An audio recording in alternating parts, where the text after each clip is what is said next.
Hey everyone, I'm Ashleigh Banfield. This is Drop Dead Serious. Thank you so much for being here. And by the way, if you were on our member Q&A yesterday, I think it went for almost 2 hours. Thank you very much. I appreciate having you. If you weren't, I'd love it if you join us for our next one. It was fun. Just join as a member and you can be a part of the Q&A and get a bunch of exclusive content that I share with the members. And if you haven't subscribed yet, boink, boink, boink. It's free. It's easy. It's fun. And you do me a solid if you subscribe. Thank you so much. It's day 50-1 of the Nancy Guthrie case. I have some breaking news. I've spoken to a couple of my sources. I think I've told you a few times now that I've got a lot of friends in the FBI, local police, Border Patrol, sheriff's departments all around the country, and a couple of really solid sources in this Arizona story. And so canvassing a few of my sources, I have discovered something new in this case that is starting to make a lot of sense. The Guthrie family has told the local investigators who are working Nancy Guthrie's missing persons case that Nancy Guthrie frequently left her back doors open, unlocked, which now would make a lot more sense as to how this guy got in so easily, right? It's upsetting to know that, but it's helpful information for the police. You're going to find out why that changes the way you might look at a case, how you might investigate a bad guy, a source, or a suspect. It's interesting when you look at the possibilities of doors regularly being left open. The dynamic can actually change and the offender profile can actually change. I'm digging into that in this episode, but I'm also doing something in this episode that I think will help you to understand Mrs. Guthrie's home, because looking at it from the outside, it's kind of tricky. And I have thought all along that this very pretty little blue door at the back of her home was likely the back door that was left open. That has all been turned up on its end based on my sources and them telling me about this issue about the Guthrie's kids, the Guthrie kids telling the police that their mom regularly left the back doors, plural, open.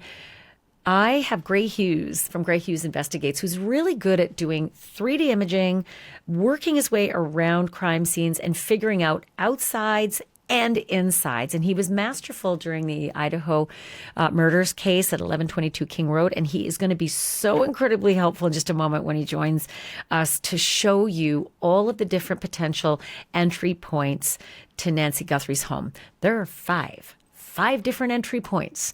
And in the back, lest you think that there were multiple doors, there were two. And none of them were sliders. So I'm going to walk you all throughout the house and tell you what doors likely led into which rooms, and show you why I think I know which door was the door that this perpetrator more than likely used to gain access to the house. A couple of other pieces, and that's coming in just a second. Gray's going to join me, and like I said, he's really good at he's way better at thingamajigging than I am. I'm really, really bad at popping up shared screens and moving things around. I basically, I'm good with a microphone. That's about it, and hair. So I wanted to give you a couple of updates that happened if you weren't watching this weekend, or if you were way too busy on the member Q&A. There was wine. There was actually a martini as well beforehand, but it was a lot of fun that we had. But if you weren't paying a lot of attention to the news, I can get you caught up on a few things. Savannah Guthrie and the Guthrie family released a statement very early to NBC and to KVOA. That's Savannah's former TV station in Tucson, where she started. And then a day later, they released it to the public. So I wanted to tell you, there's something really significant in this statement. Two things, in fact, that just popped sort of right off the screen at me. I'm going to read it and you see if you can tell right away what those two things are. And don't worry, because I'll tell you what they are later. It says, quote, "We are deeply grateful for the outpouring from neighbors, friends, and the people of Tucson. We are all family now. We continue to believe it is Tucsonans and the greater Arizona community that hold the key to finding resolution in this case. Someone knows something. It's possible a member of this community has information that they do not even realize is significant. We hope people search their memories, especially around the key timelines of January 31st and the early morning hours of February 1st, as well as the late evening of January 11th. We desperately ask this community for renewed attention to our mom's case. Please consult camera footage, journal notes, text messages, observations, or conversations that in retrospect hold significance. No detail is too small. It may be the key. We miss our mom with every breath, and we cannot be in peace until she is home. We cannot grieve. We can only ache and wonder. Our focus is solely on finding her and bringing her home. We want to celebrate her beautiful and courageous life, but we cannot do that until she is brought to a final place of rest. Thank you for continuing to pray without ceasing. The Guthrie family. And it's signed Cameron and Christine. That's Cameron, Nancy Guthrie's son, and presumably his wife. Annie and Tommaso. That's Annie is Nancy's daughter and her husband, Tommaso, and Savannah and Michael. Savannah, obviously Nancy's very famous Today Show host daughter, and her husband, Michael. So I don't know if it stood out to you. The two things in that statement that popped off the screen to me were that Savannah for the first time mentioned January 11th. So January 11th is really important because we had only heard from sources. A lot of members of the press had different police and law enforcement and FBI sources that had said, hey, the second image of the intruder not wearing a backpack and not wearing a holster and a gun is from a different date. And lots of neighbors said that they'd been asked about January 11th. And apparently law enforcement was out asking a lot of the neighbors about January 11th and then came back and said, let's widen the aperture all the way from January 1st to January 31st. So we were all very curious about January 11th, right?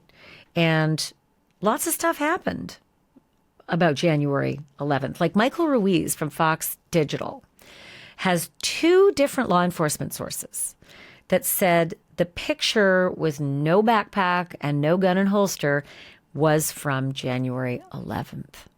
So that would make sense that, law enforcement's out asking the neighbors about January 11th. Do you have video from January 11th? Do you know anything that happened on January 11th? And there's Savannah Guthrie now putting out this statement saying, maybe you know something about January 31st, that late night, and the early morning hours of February 1st, which is exactly when her mom went missing. But then she adds the late evening of January 11th. Something about that also stood out because she said the late evening of January 11th. That's a Sunday night. So the late evening would be late Sunday night. Whereas we were all thinking like the late Saturday night into Sunday morning. Was he assessing these dates? Because neighbors also said that police came around asking about January 24th. That's a Saturday.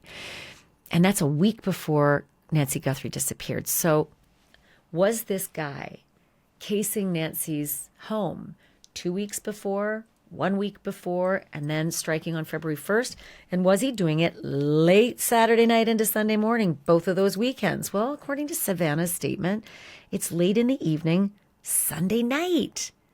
January 11th is a Sunday, so late in the evening would be Sunday night. So I'm still a little confused about that. I think I may have the answer for you, though, where all this confusion came. Because remember that that the Sheriff Chris Nanos, told us all that we'd be speculating only if we thought anything about the image of the perpetrator without the backpack and without the holster and the gun. We'd only be speculating if we thought that was a different date. Meanwhile, FBI sources are telling every one of their, media sources or media representatives that it's a different date. Came from a different date. So we've all just said, okay, well, that's in the wind. We don't know what to do with that. But now we're hearing a statement from the sheriff, and it may have the actual answer. I'm going to get to that in a second. But I also just want to say, like, go back in time here. FBI Director Kash Patel, he released that doorbell video footage, right? And the still image of that masked suspect on Feb 10. February 10th is a long time ago, right? I kind of wonder why more images haven't been released. Or did they give us everything? Like, did they give us everything they had? Does Kash Patel and the FBI have more? Was Google able to scratch more? And they're not giving it to us. We do know that they've said they have additional camera images from other cameras that just aren't of investigative significance, that they said. But, they said in the backyard, they can see some workers on different dates before the incident, and they can see police officers in the backyard after the incident, but nothing on the actual day. Okay. But anything beforehand, I would like to know who's in the backyard. I would like to see. Because if you saw someone in the backyard, you're like, oh my God, that's my ex-boyfriend, and he's a rapist, and he's a criminal, and he's always talked about knocking off people. That might be helpful for a tip. I'm just saying, if we knew more, if we saw more, there might be more pointed tips with actionable intelligence, So I'm just sort of curious why, A, they're not releasing more images if they have them. And I get it. They probably don't want to, show a bunch of like innocent landscapers and pool guys, and suddenly the whole world is running to their front doors and like videotaping them and turning them into the police. But there could be something else there for the public to help. And to that end, why wasn't the public brought in on the on the January 11th date? Why didn't they ask us?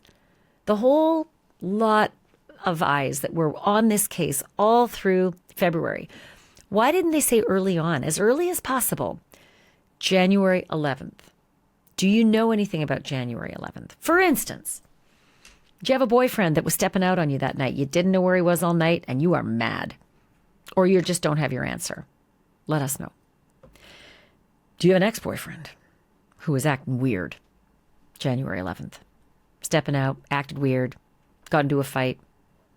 Did that ex-boyfriend step out again on Feb 1, right? Jan 31, Feb 1, Saturday to Sunday. Out all night, Saturday night into Sunday morning. Because those are the kinds of tips that can sink a suspect, right? A jilted lover can sink a suspect. A mom or a cousin or an estranged brother, estranged sister, estranged father, whatever.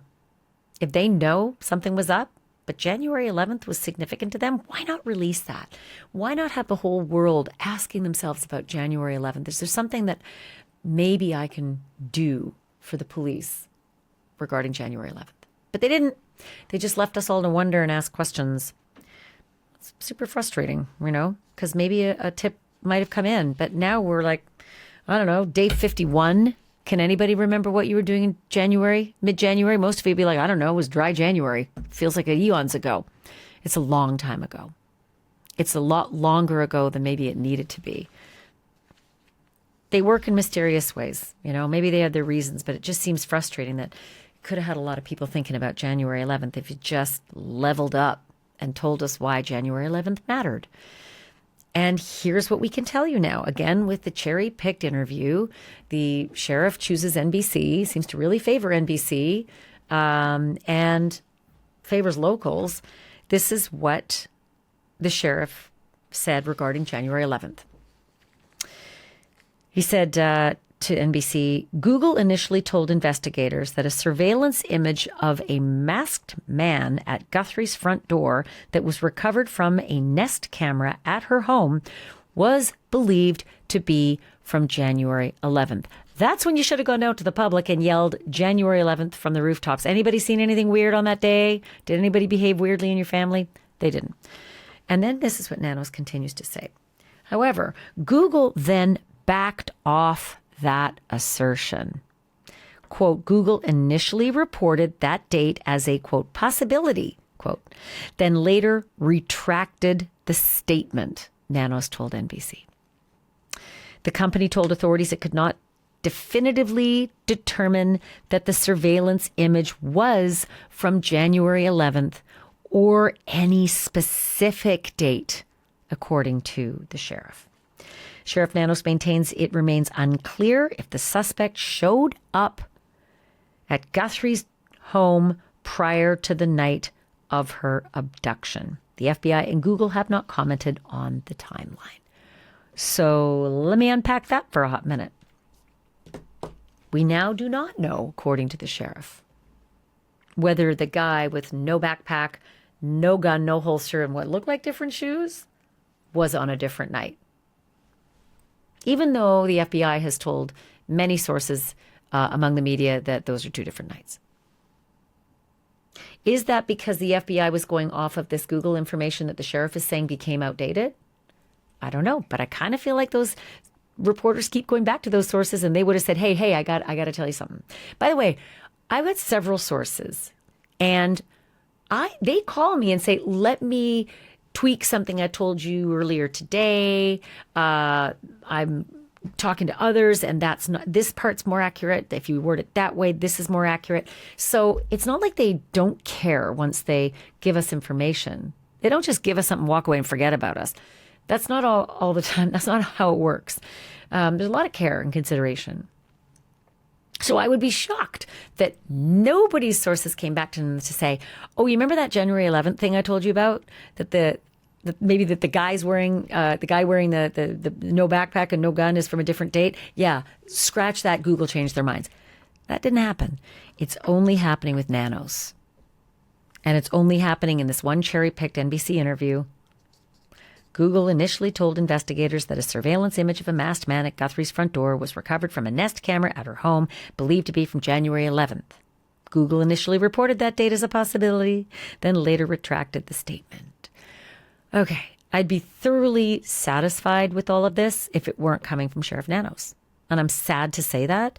I like to trust law enforcement. I do. I just don't trust him and don't trust his statements because he just seems to mess up. And then what he says is either untrue or completely confusing or doesn't make sense. If you need an example, that's a lie, he told a Fox reporter who said, can you talk to me about the FBI going to gun stores with a list of names and images of people's faces? That's a lie. Well, no, it isn't, because we've already been interviewing the gun stores and they said it's happening. We believe we know why he was here, and we've known since day one. That was Sheriff Nanos, last week, I guess? Yeah, okay. Really? So you've known since day one, huh? So on day one, you said there's no cause for concern out there in the community. There's no danger to the community. We called off the search, and we're handing the crime scene back to the family. And then 6 weeks later, he could strike again. I guess that means there is a concern to the community. So what do you mean you've known since day one? Because on day one, you said there was no concern. This is why I don't trust everything that Sheriff Nanos says. I just feel nervous. Like looking at that, I'd like it to make sense, but I don't know if it does. I don't know if he knows, honestly. He didn't even know the FBI was in there with the Guthrie family getting statements on camera to hand out to these alleged ransom seekers. He didn't even know about that. His wife told him. She saw it on TV. So again, I'm not 100% sure that I can be satisfied that he knows what he's talking about here. But for what it's worth, that happened. Also, I'm still very, very curious about January 24th, right? That's a Saturday night, a week before Mrs. Guthrie disappeared. Neighbors were being canvassed just in the last 2 weeks. Again, about January 24th. So was this guy really, really good at casing the place before he made his strike? Or did he just show up that night, have a look around, maybe tried a few other doors down the way and, finally ended up at this house, and wouldn't you know it, great, it's open and I can find a victim. I have a harder time believing that. And what you're about to learn really backs that up. It backs up it being hard to believe that this was sort of random.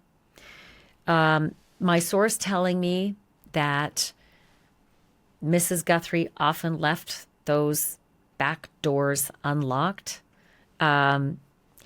it lends itself to the kind of investigation that pushes towards an opportunity narrative. Let's quote, opportunity narrative.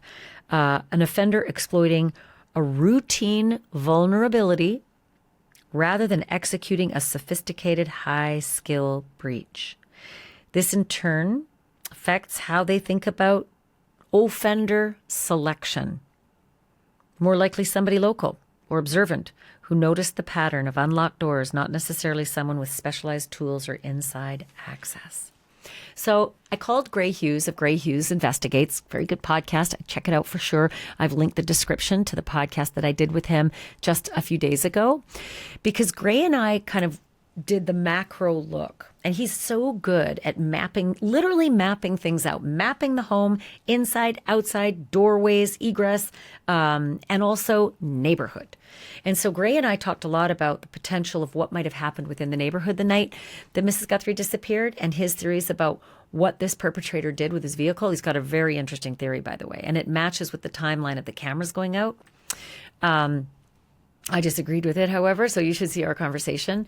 But today I called him and said, hey, can you get those 3D skills of yours back up and cooking? Because now that I've learned this information about the back doors being routinely left unlocked and the offender profile being now kind of shifting for investigators, more than likely knowing this information as a exploiting a routine vulnerability rather than executing a sophisticated high-skill breach, walk me around the house and let's find all the places where there are doors, where in the back there are doors, where there are windows, and where those doors lead to in the house. So where this perpetrator might have come in and where Mrs. Guthrie was lying asleep in bed and what he would have done to get in, get to her, and get her out through that front door. So Gray is fantastic the way he walks me through it.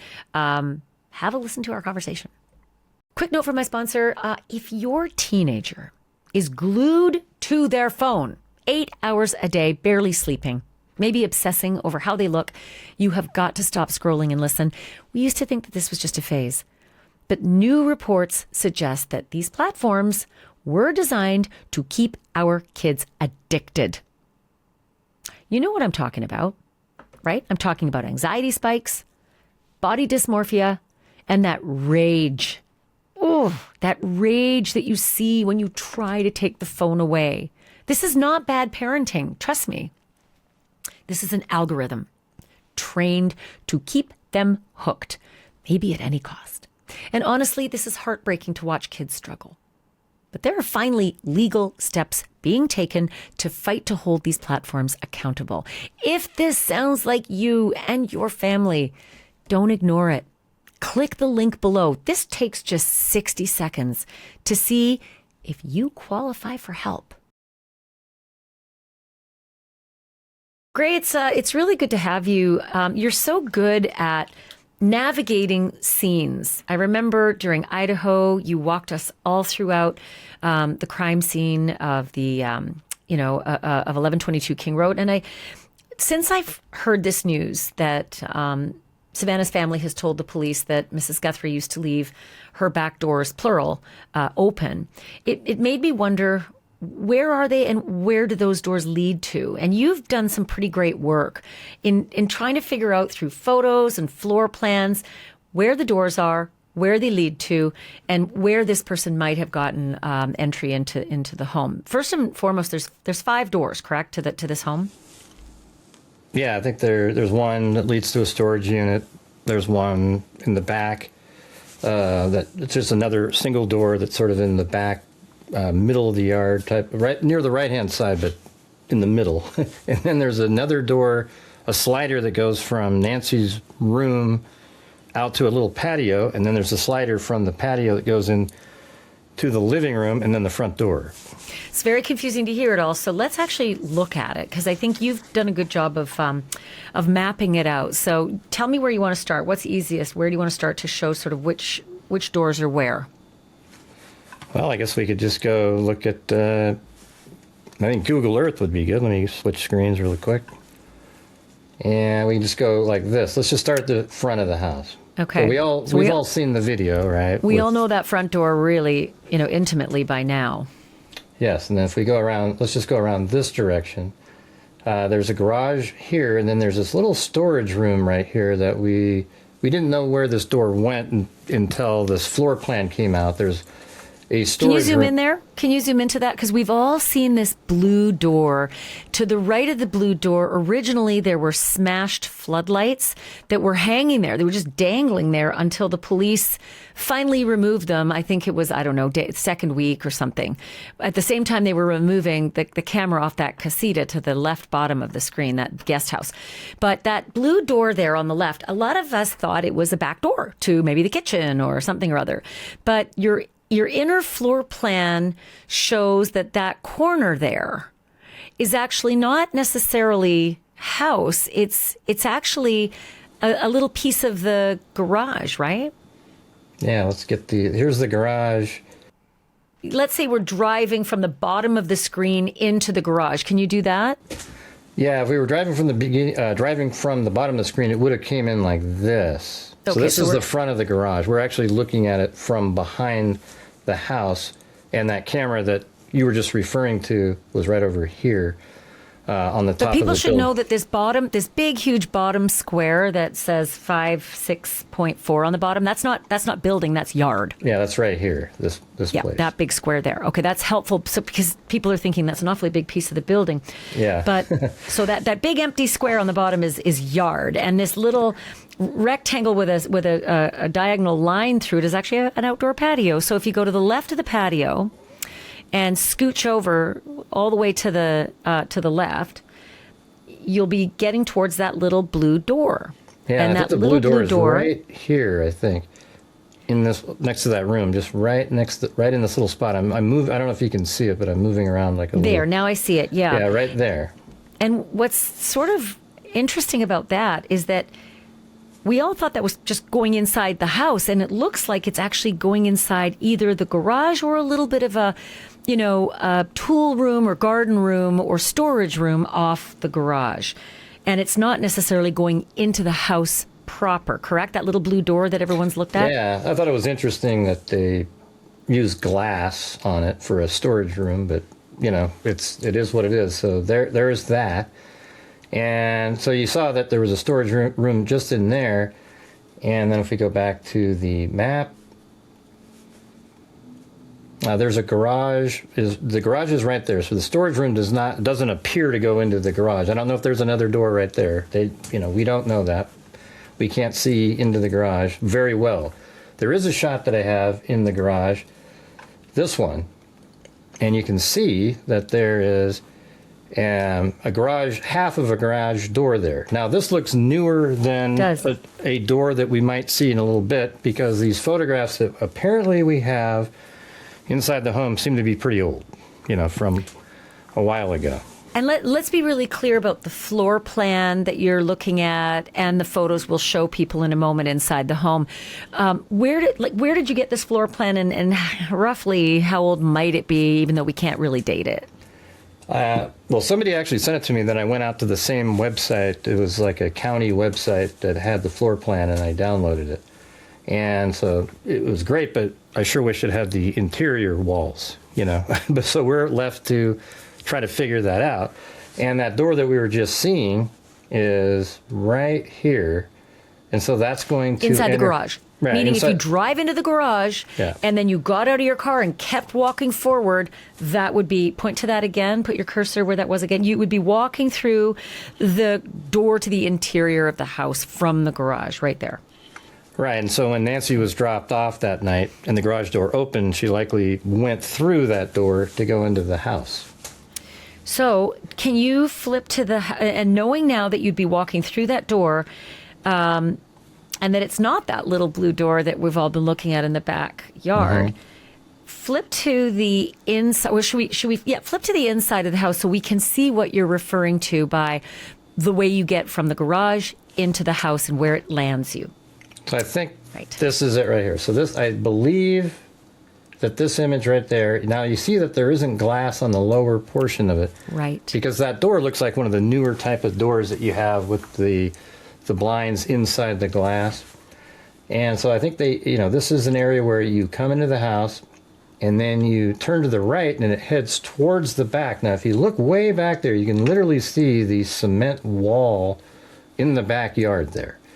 So it is the correct, I mean, I really believe this is an image from inside the house. Yeah, the orientation is correct. And also just note for a minute, if you will, again, it's a little bit disorienting because it's not what we all thought. If you were to walk through that door, and we're going to presume here, because Gray and I have not been in the house, so we're just going by the outside plans, where the windows all fall, and these interior photos, which could be very old. So you've walked in that door, and if it is the garage, you've walked straight along the length of the car and into the kitchen, and you turn to the right. And if you walk along those cabinets, you can see there's no windows there, so you're presumably walking along the nose of the car and then maybe the nose of another car. You're walking along the front of the garage there, which is why there's no light coming in that side. But that would, as Gray just said, land you at the back of the house as you get to those windows. And you can see right there, it does go around. See it right there? It would go around the corner, and that does match the map, right? So see right there, it comes around. Yes. So it's looking pretty good. The window's kind of weird though, right? The windows are tricky, and I will say that I think some of the windows may be a little bit overgrown, especially where the sink is. So if you go to the left, you can see over to the far left, that's where you would stand at the sink. You can see through the window, but it feels like it might be one of the windows that's very, very overgrown with some of the foliage on the outside of Nancy's house. Yeah, so if we go take a look at that. Look at all that greenery. A large window there, and there might be a window behind there. Mm-hmm. I've looked for it. I can't see one, but it's also too thick to know for certain. It's hard to tell. Okay, so just as you're looking at that picture, you can now see to the right of everything that Gray just showed you, that foliage, that window, there's a cover, there's an awning over this patio.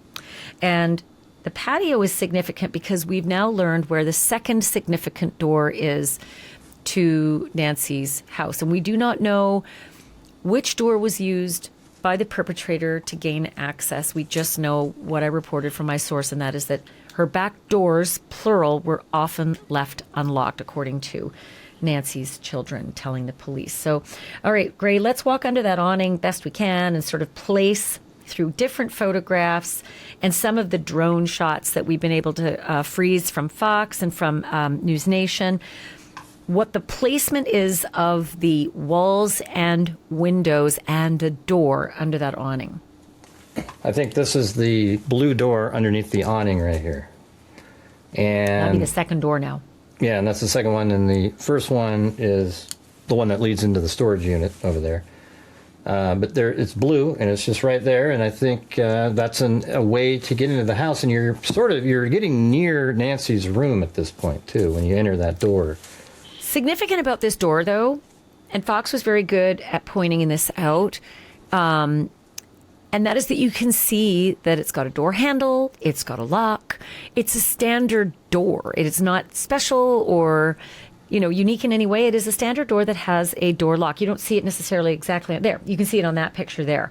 You can see the handle, and again, it breaks my heart to think that this might have been one of the doors that he used to get through, given that it is a locking door. You can see just barely a little deadbolt. So this is a key picture here. This is the couch outside on the patio under the awning. And if you're sitting on this couch, you're facing the pool, the grass, and you can see the reflection of the grass in this outdoor window. But it is clearly a window, not a door. And it sort of spans the length of this outdoor sofa. And we know exactly where that is. Where all the furniture is and the walls and stuff like that, that's hard. However, this is what it looked like at one point in there. Here is that window that we were just looking at. Notice on the outside of that window, you'd be sitting on a sofa looking out into that greenery. Just like that. Right there, yeah. Right, and then we go back to here. Now, here's something that's interesting, just to add more proof to it. So here's the door over there. Now, again, these pictures might be 15, 20 years ago, don't know. But look back here, this brick wall. See how the brick wall goes like that? Right. And then there's a corner right there, and then it turns. So if we go back up to Google Earth and flip around, right there is the wall, the corner, and then it turns. Yeah. So it's definitely the right space, and that's where that window is right there, and that door is right in here. And that door, if you were to walk out the door, you would immediately see a brick wall on your left, and that's the brick wall of the, I believe, the bedrooms that start in the farther part of the home. See that brick wall through the window of the door right there? You open the door, and you got literally a brick wall on your left, which appears to be maybe the bedrooms. Which is right there, yeah. Right, yeah. Okay. All right, so that's door number 2, and we've assessed where those windows are. And to the left, Gray, to the left of that patio furniture, I was thinking, well, maybe there's another door that goes closer into where the kitchen is. And under that awning, many of the drone shots, very, very hard to see. But Mo Moran, who's one of the greatest photographers of all time, and I've worked with him many, many days, he was able to get his drone to look to the left under the awning, and it is just a straight up brick wall. There is no door. There is nothing. There's not even a window to the left of all that furniture. There's just some lovely plants. It's like a little plant corner, you know, but clearly not another window, not another door. So you can sort of X off that area to the left of the awning, under the awning, the left part under the awning. There is no additional door at that patio. There is only one door in that patio. Then we go to the right, Gray, and you can see the air conditioning, or at least the vent unit there. And I think there's that's a window there as well, I think right? there's a to window the left right of that. here and right there. There's 2 windows there. Which could be 1 or 2 small bedrooms. Yeah, I mean, it could be. It's weird. It's the way this is laid out is pretty interesting. I mean, it's it's hard to put when you look at there's only 3 pictures that I have of the interior, and so we don't know exactly, but we do know that Nancy's room is, I believe we know that her room is right here, and this is going to be a slider that goes out to the deck, and then I think we don't know. We assume based on some things you're going to show us. You know, basically we've got a few ideas of what the interior looks like based on these photos that Gray has been showing you. Also, the Today Show segment that she did. What was it? 2012. I'm trying to remember the date. It was a long time ago. 2013 maybe. Yeah, Close. and she did a Today Show segment on how to make your bed. And so they had a live camera in her bedroom when Savannah and her co-anchors, it was just sort of a fun segment on the best protocols for making a good bed. And it was really sweet. But that window, Gray, that you're basically front and center is an important window to look at based on the pictures that we saw on the Today Show segment. Right. And I think the headboard is just right over here. So there is a space here that could be a bathroom, another bedroom. We don't know. Like these windows here go to a different room that's not Nancy's room. And there's a wall right there behind the headboard. All right. And so there's a slider, we're assuming, goes from her room. It seems to make sense that you have a slider to go out to a private patio. And that the master bedroom would have the slider and not the kids' bedrooms. I mean, that's not usually what you want in your children's bedrooms, is a sliding door to, get out. Exactly. Most people don't realize how exposed their digital lives really are until something goes wrong, like a charge that you didn't make. And by the time you see it, the damage might already be done. And that is why I want to tell you about OmniWatch. OmniWatch helps protect your identity, your credit, and your financial accounts all in one place. It takes about a minute to set it up, and after that, it runs quietly in the background 24/7. The system uses AI to scan credit bureaus, data breaches, and even the dark web. If something suspicious shows up, you get an alert right away, so you can secure your accounts fast. And on top of that, eligible users are backed up by up to $2 million in identity theft insurance. If you want a simple way to safeguard your credit and identity, go to omniwatch.com/Banfield and get 50% off your first month. Do you have that still shot from the Today Show that shows sort of where Nancy was standing? Yeah, and it shows that window on that little window up. So here's the segment where the cameraman is shooting the headboard. Yeah, you want me to leave it here? I think there's another one that's a little bit more to the left, further off into to the left, you see the window. Yeah, right. That goes there. out to the side of the house. Yeah. Mm-hmm. And then you can kind of see it even in this image. You're cut off on your screen, but right up to the left, there's a window there and a curtain. And I think if I move, let me just try to move it forward further down. Yeah, right there. This one is really got the whole window that you can see. And then you can see. And so the headboard, just so people know, Nancy's headboard would be a wall, perhaps with the next bedroom over that would go towards the back of the house. Yeah.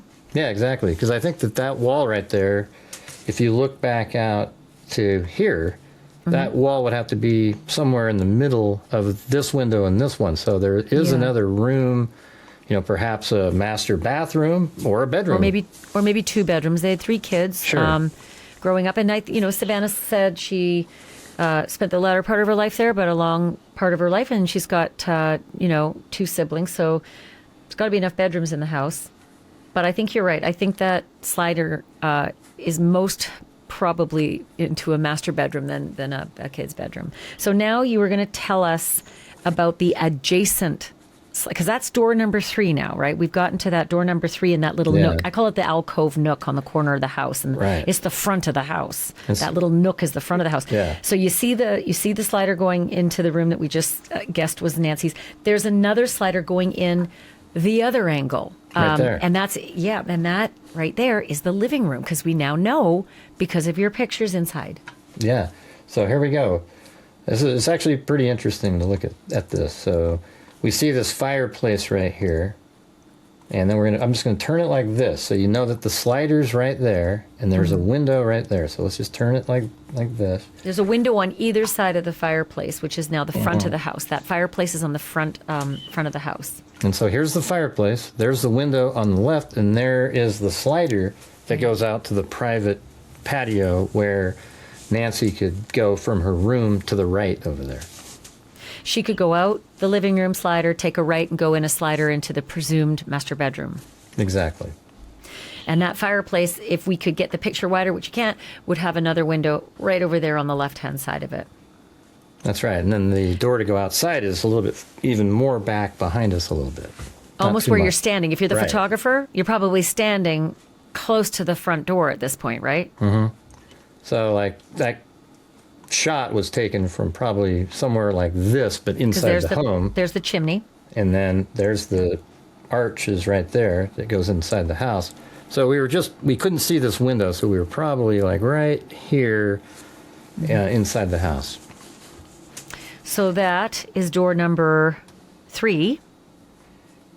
And are we at door number? I think that was number 4. This is 4 2, here. 3, and 4. Yeah, door number 3 was the presumed master bedroom. Door number 4 is the living room slider. 2 sliders. Door number 5 is, of course, the front door. That's it. Yeah. Very, very tricky to sort of navigate all of that. But I don't know how often you've done these stories where there's been burglaries or missing people or murders or, some kind of terrible crime.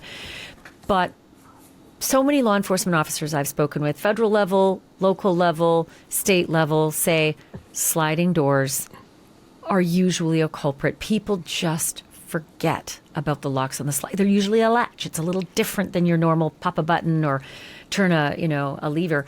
That sliding doors are a real problem. Yeah, I think, Koberger went through a sliding glass door as well. And maybe that wasn't locked either. You're like, hey, we let the dogs out, people come in and out, and you just don't lock the door. Well, that is the story of the kitchen door in the back at 1122 King Road. They never locked the back door. Every friend of theirs said it was open. You were always able to go in and out. And honestly, at a student house, you would just do that. You would think you would do that. Maybe 5 girls living together, maybe that would be a little bit more tricky. You would think about security more. But honestly, there were just so many kids that came and went. It didn't seem like it was a problem to leave that slider open. Yeah, exactly. And then in this case, you have 2 sliders where you're surrounded by a wall. So you would probably think, this is safe. And then in the backyard, it's also surrounded by a wall. Then you got your security camera. You're just feeling like, okay, nobody's coming in here. But that's exactly what predators look for, especially with an elderly person that's all by herself in a home, and what. And we don't know where this predator gained access. We only know that there are those 2 sliders, right?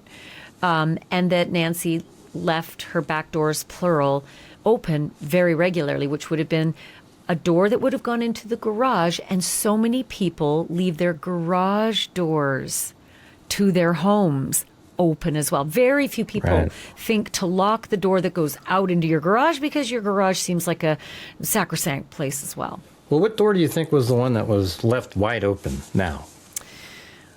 I mean, at this point, I think it may have been that one next to the patio furniture, because whoever this perpetrator was, it looks like he smashed those floodlights out. Who else would have left those floodlights in that condition? A contractor? It just seems hard to believe. Seems like it would be logical, right? You'd darken the back and then you'd go test the doors.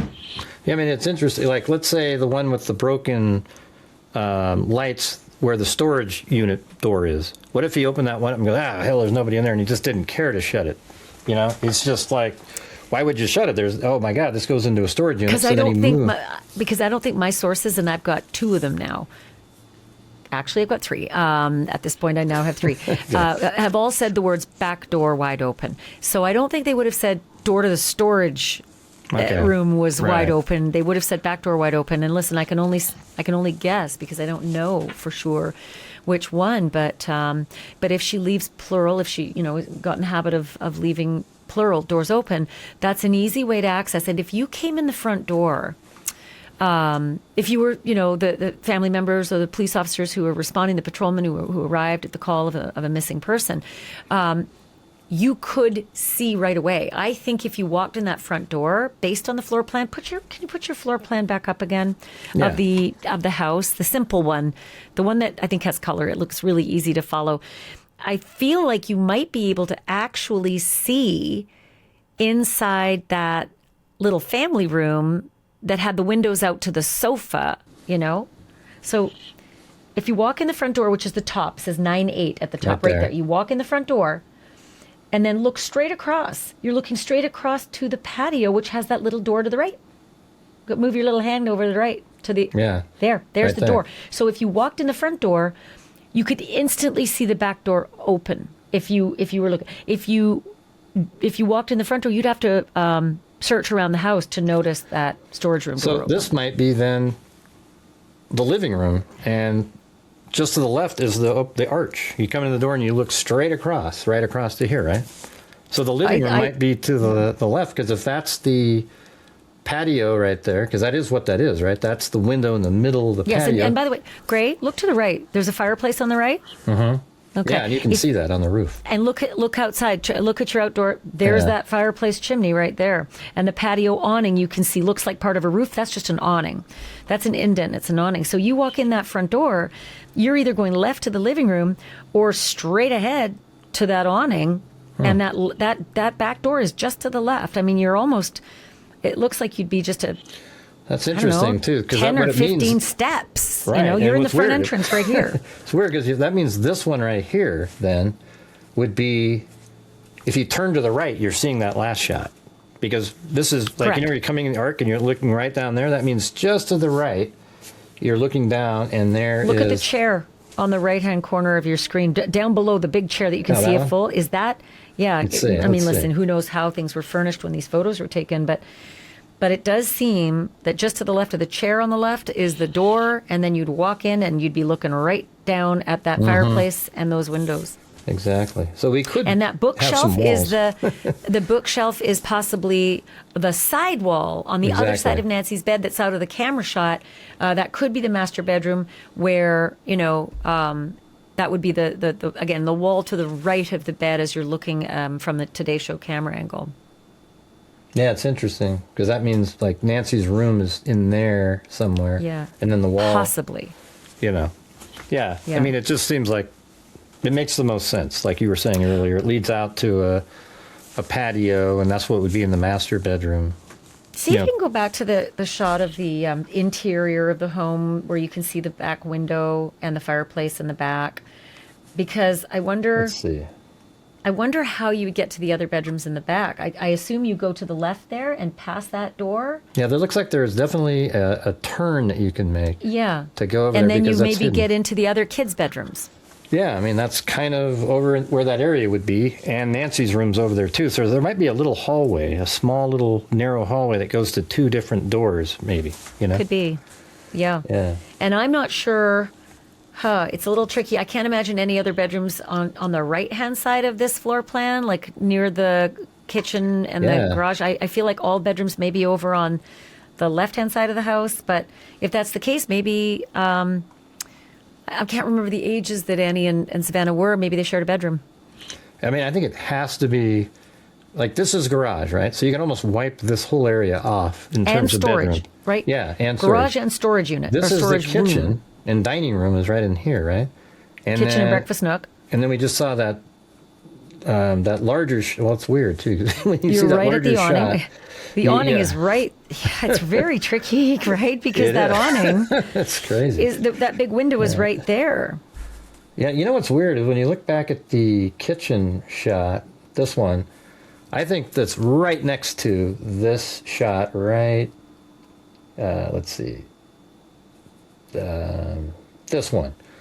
I think literally if you just slid about 2 feet down to the left, because you're right at the arch, right? And you're looking straight ahead at those windows underneath the awning that you were talking about. So it Kitchen's has to directly be, to the right. Let's see if I can find the other one. Well, Gray, go to the shoot. roof. Wrong Actually, the roof shot will help us because that fireplace is right there, and Yeah. then you'd be in the kitchen, and maybe the garage isn't both of those windows. It's hard to imagine that fireplace Yeah. kitchen could be awfully skinny. I know. That's exactly the thought I was just having. That's why I was like, it is the house because you can see the layout. Everything in those images is correct.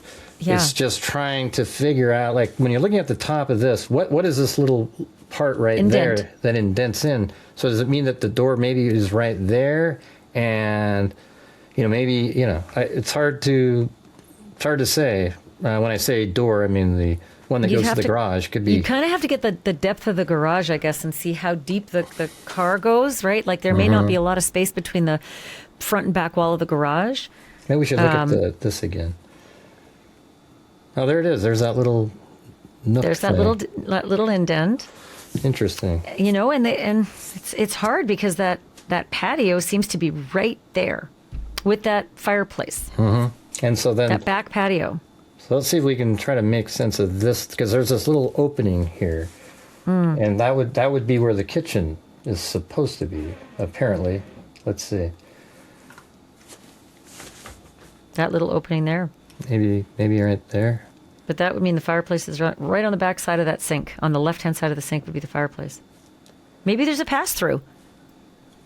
Maybe that left side that's out of the picture is a pass-through into that little family room.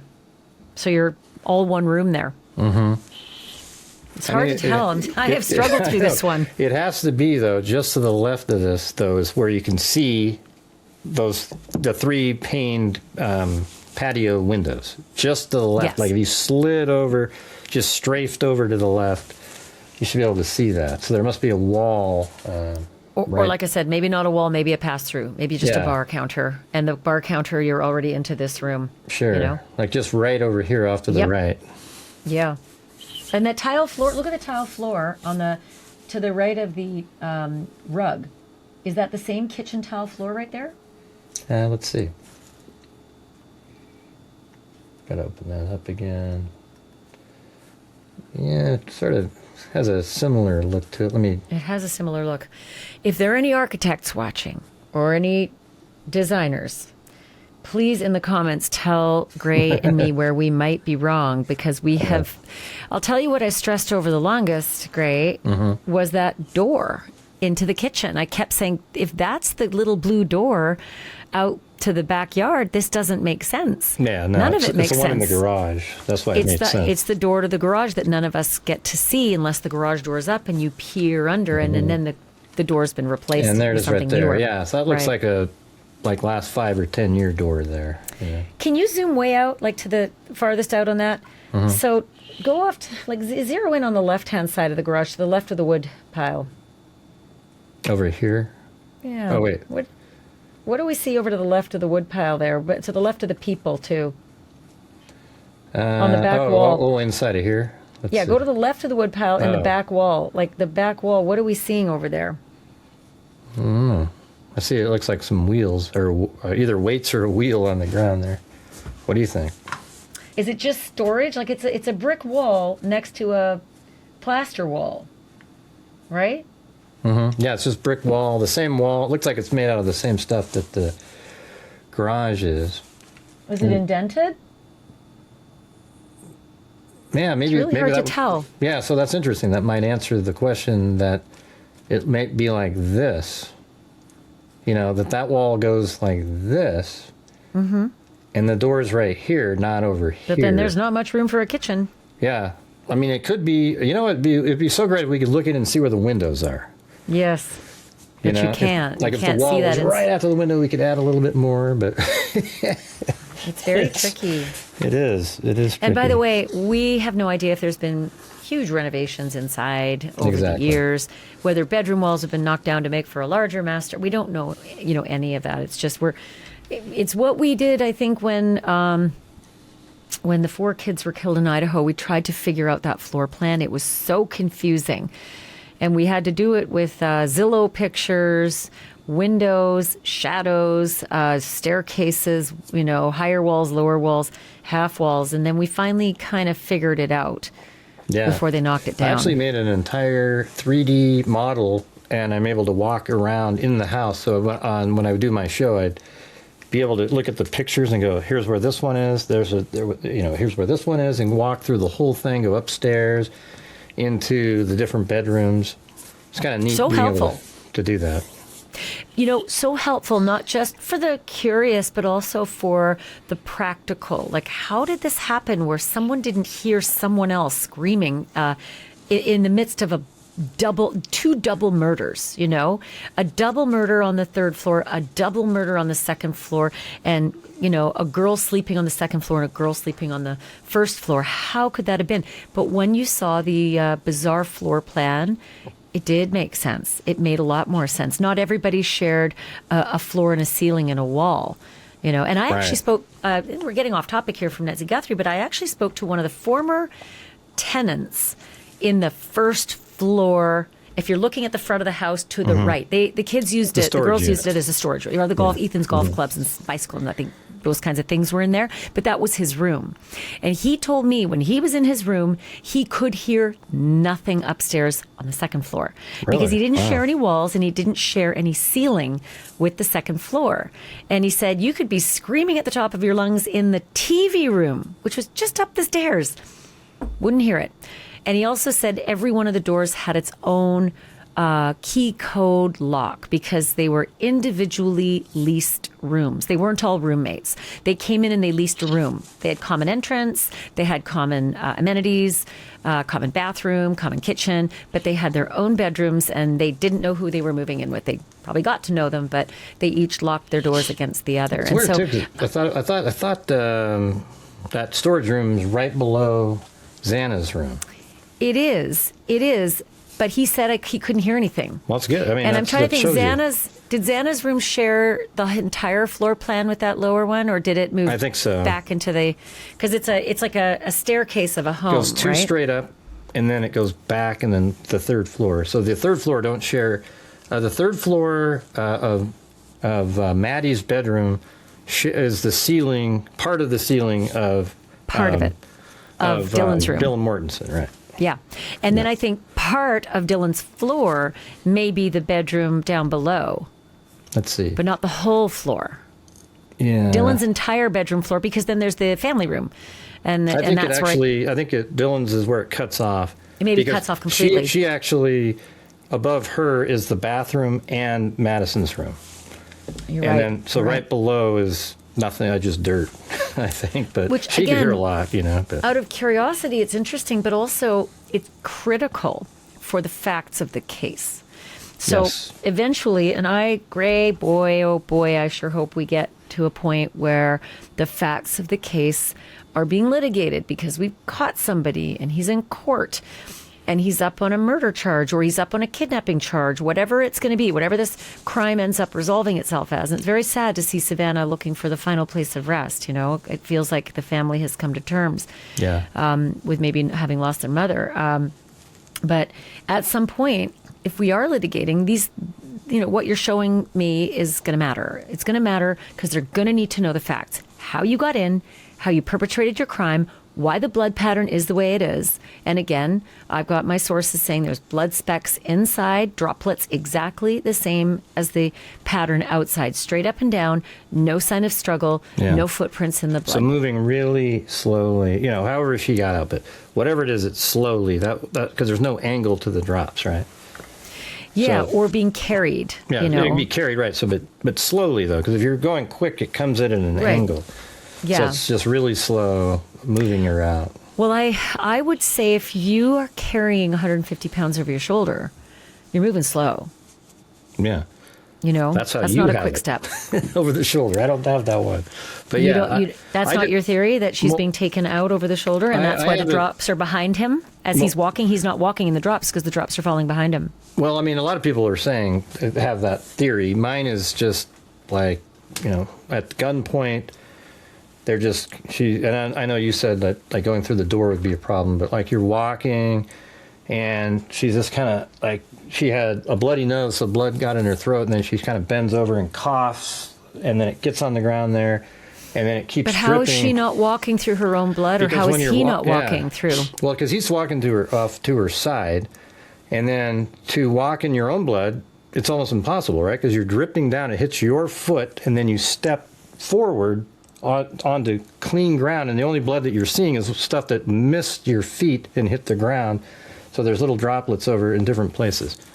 You get what I'm saying? So you're not going to step on your own. But I think you eventually would step on your own, and I don't think he can go through a door with her on his left. If his gun is on the right, and he's got his holster, he's got the gun holstered so that it would be a right-handed grab. So he's right-handed, and he's walking her on his left because the blood is more to the left outside the door if you're walking out the front door, and he's got his gun across his body to her, and they're walking through the door together. He'd have to be walking behind her, and he'd walk through it. Yeah, or just kind of like let her go through and then goes out to the side. I mean, I don't, that's the thing is it's hard. We were showing pictures of firemen carry, and your head's a lot higher off the ground than the 8 to 24 inches you'd have to be to make that concentrated cough pattern. So, I guess that's something that'll be interesting. Unless he accidentally dropped her at that point, and that happened, suck. And then up she went again. But I think there'd be a lot more blood in that spot. I think there'd be more blood in that area. But the blood definitely goes down the front walk, and I keep coming back to, why would anybody walk a live person out? What do they want with her? What do they want with her outside that house? Yeah, and that's where, that's interesting. I mean, you have your theory that we went over on another one. I think it was maybe an assault that, sexual assault maybe. Yeah, which happens. It's awful to think of it. It's horrible, but investigators got to go through every scenario, and these are real. They do happen. You might think that's impossible. 84-year-old woman. Happens a lot. It happens more than you know. These are vulnerable victims that don't fight back. People should just go look it up. There are many, many, many, many cases. It's not even rare, to be honest with you. It's a thing. It's a real thing. And I think you and I talked on your podcast about the statistic that 92% of offenders of geriatric rape are actually in their 20s. Yeah, I think you mentioned that.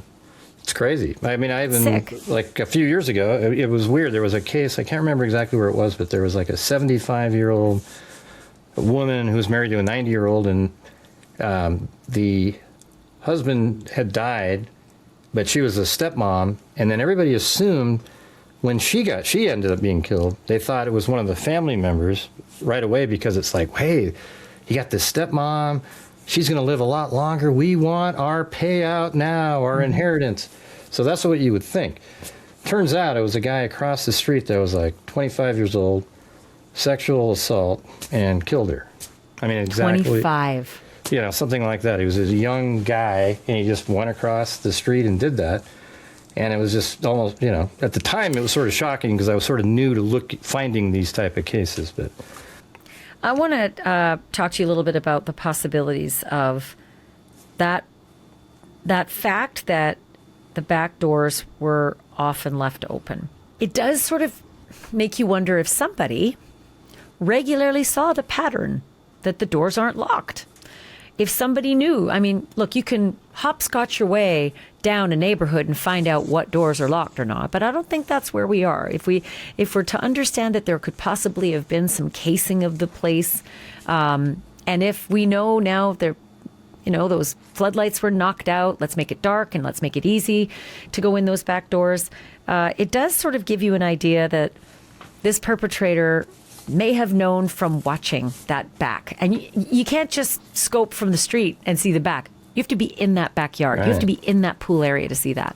It's interesting. I wonder if they have they said they have other motions detected, maybe some thumbnail images. I wonder if they're just not telling us that they have other times where a camera picks somebody up jumping over, And don't you think they would show us by now so you could see even more about this offender's gait and the way he moves and the way he jumps or the way he bends? I mean, we've got very little to go on.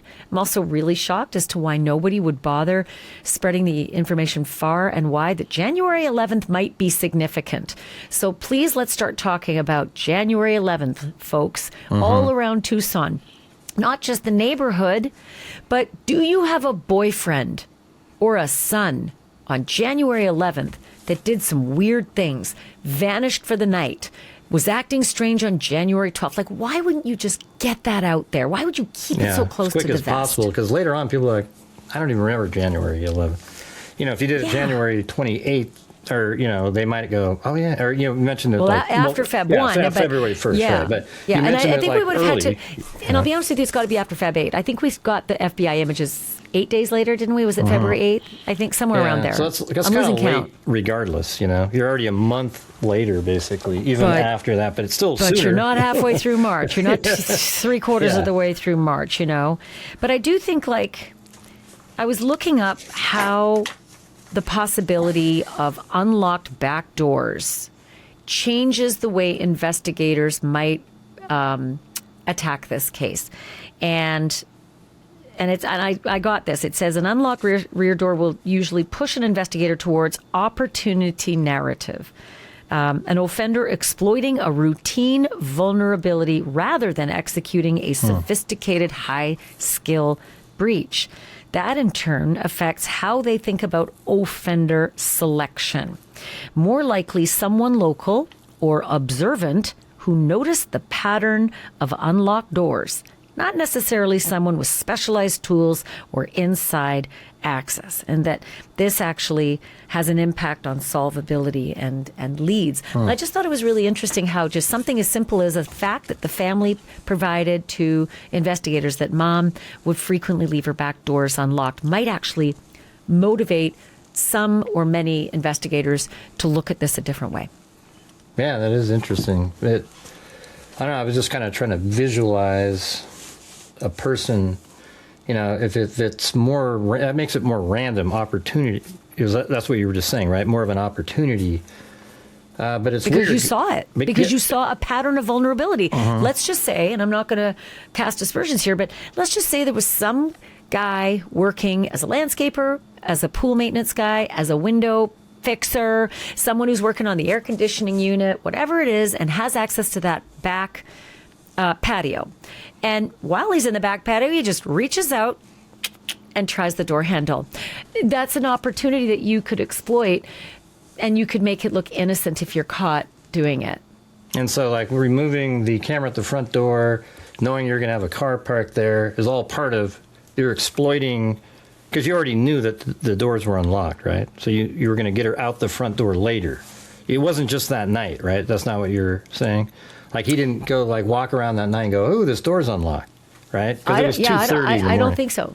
Yeah. I think this is just a theory, but I think he was part of a crew at some point that knew something about that house, whether he was a crew nearby and saw this vulnerable old woman and thought, I'm going to check that out one night. I see she's there a lot, getting her mail, whatever it is, and she's moves slowly. So I know this is an easy target who doesn't fight back easily, right? So then he's got his eye on it, whether he was in the backyard himself doing work or whether he was down the street doing work, something or other. So then he goes back another night and decides to take out the floodlights, right? Whether it's the night of the attack or not, don't know. But he takes out the floodlights and then makes the plan. I'm going to go in the back the floodlights are no longer there, so it's not going to trigger a camera and, whatever. And she's not going to wake up with the back windows. He may have actually worked in the yard, so he knows exactly where the bedroom windows are, Yeah. And then That's interesting. he's already assessed whether those back doors are open, and he knows that I can get that car around the front once I've dismantled that front camera, and the car will never be caught on camera, and I'll pull her out the front, either over my shoulder or how. I think if you're going to walk her, you could walk her anywhere. I think if you need to carry, you need the path of least resistance, and that's the front door to that driveway that's just steps away. Yeah, and I was gonna let me show you. Let's look at this and just picture it then, right? Because this is likely the door that he came in, right? I mean, this is the only door in the back, the one that was wide open. It was the back door, so that means he would come in and just turn to the right off camera. We don't get to see him because there's likely a hallway there, and that leads right to her room. So he's really close to her room, right? I mean, this is.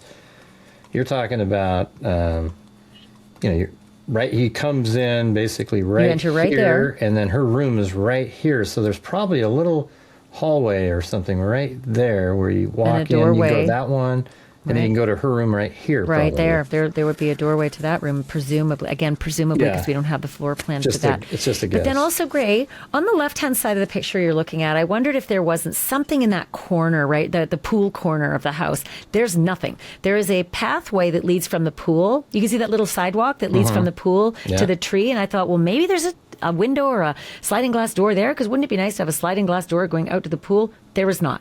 There is a window, and the window goes really close to the edge of the house, and then there's just edge of house. And I think that pathway just goes along the edge of the house, or it goes to maybe some equipment, but it doesn't go to a lovely little nook or a patio or a sliding door into that bedroom. I thought there was another window right here too. Yep, there is. And here, right? I'm not sure. Yes, and that's what maybe a bathroom. Yeah. Maybe a bathroom, a Jack and Jill between those two bedrooms. Don't know. How far is this? Let's measure that really quick. I mean, listen, houses built in the 60s and 70s had small bedrooms, That's 32 feet, so there you can do quite a bit in there, Sure. 32 feet, Yeah. I mean, 10 feet's a bedroom. You could actually probably put 2 rooms almost, like one, if you went in, I don't know, maybe, well, I guess there's a little bit of a, you come in here. A hallway, and if there's a little bit of a hallway there? Yeah, so it might be like a hallway, and then her room ends right there. So whatever is in here could have, maybe 2 people lived in the same room, right? It's a pretty big house, though, 3,200 square feet for one floor, And then we don't know if it was completely renovated to knock down walls and have just a very large master bedroom. Who knows at this point? She's living by herself, but right. But I do really suspect that whoever did this had a plan and planned all along to do his deed, whatever his deed was, and take her out the front to a car that was waiting, but not a car that was waiting before he immobilized her, went back outside, and went up that front entrance and did his business with the front camera to make sure that then he could bring her out the front door without that camera catching him, her, and the car that was waiting. Yeah. What do you think of this? I had she's a genealogist, but a really sharp mind. Dr. Colleen Fitzpatrick, she came on and we kind of went through, and she was like, had a theory, but then what I was talking about kind of convinced her of a certain, the way I was thinking about it. But then, the walkie-talkie thing, let's just pretend that that's a walkie-talkie. Wouldn't it work great if, like, he goes up, like I said before, he removes the camera at 147, then goes back to maybe a car or something where there's another person even. And they just wait for 20 minutes to see if anybody shows up, because he knows he's set off the motion sensor, right? Then after 20 minutes or so, he goes back to the house, and without the car, he goes into the house, and when he's about ready, he goes, hey, pull the car up. Then the guy pulls up, parks, then he takes her out. And it's just one guy that goes into the house, but another person that's helping drive and load her into the car. Kind of made some sense, It I mean, makes you can have a million sense, different theories. Two guys stealing an old woman. Yeah. I mean, I just think there's one person, but I do. it made some sense, her theory. Like, Because you wouldn't want, her theory was that you wouldn't want a car sitting there for even 12 or 13 minutes. You just want it there just as you're removing. So it kind of made sense, but my theory is one. I think he immobilized her and then brought the car around and then did his business with the camera, then brought the car around so that the camera would never catch the car in the front when he's walking her out that front door, down the path and into the vehicle, because the camera's gone at that point. Yeah. What I don't understand is a disconnected 147 and an image of a person caught at 212. That part I just keep struggling with, other than if at 147 you disconnected the camera, but it was still active in your hand, right? You smashed it off its bracket, whatever you did to finally get it off that bracket, it's still active. And so maybe you threw it in your car and it captured an image. I mean, the way they worded it was the doorbell camera was disconnected. So my theory is that 147, that one was out of play. That one is, he took it off, broke it, whatever it was. It's disconnected from the network.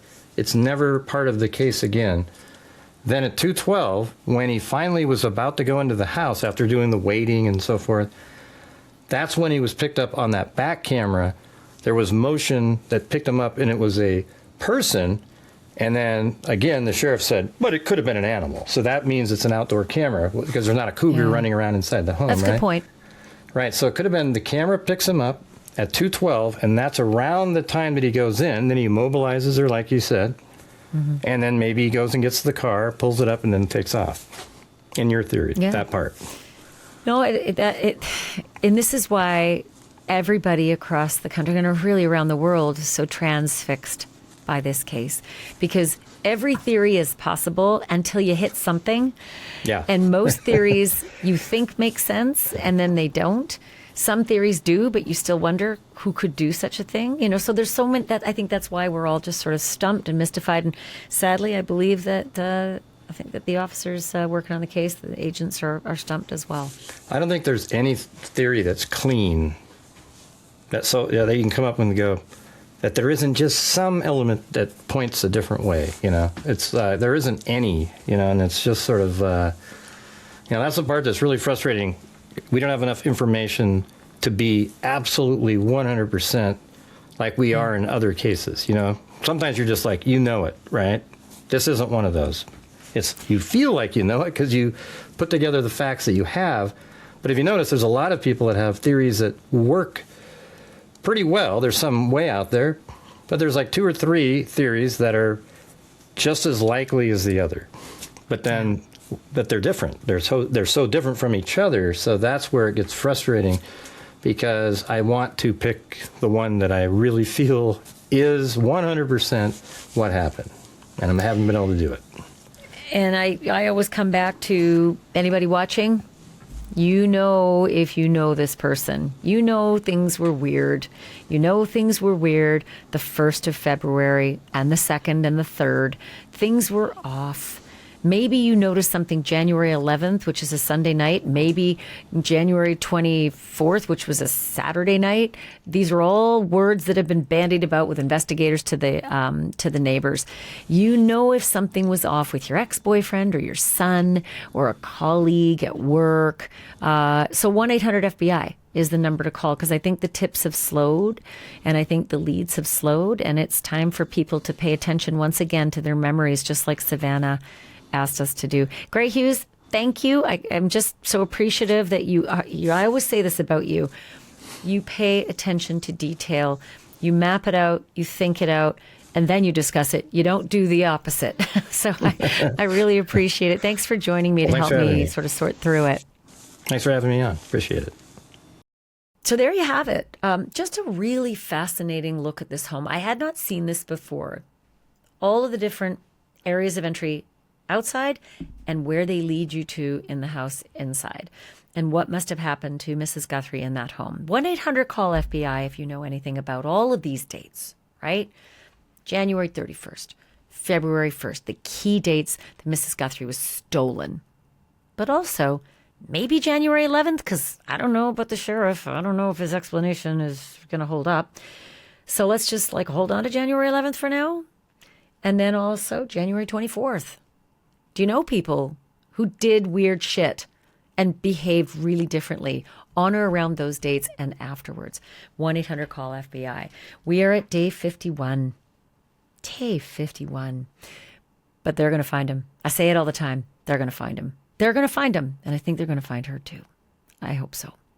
Thanks so much, everyone, for listening and for watching. Don't forget to subscribe if you didn't already, and join our membership too. It's kind of fun. The Q&A on Sunday night was pretty raucous. You actually got to see all my dinner guests arriving too, which was pretty fun as well. And they really enjoyed meeting you. But I will see you again. I've got a little bit more news, I think, that I'm going to be breaking tomorrow. Have a few more conversations with a couple more of my sources, but it's yet again another little piece of the puzzle that's coming. Thanks again for listening and watching. And remember, the truth isn't just serious, it's drop dead serious.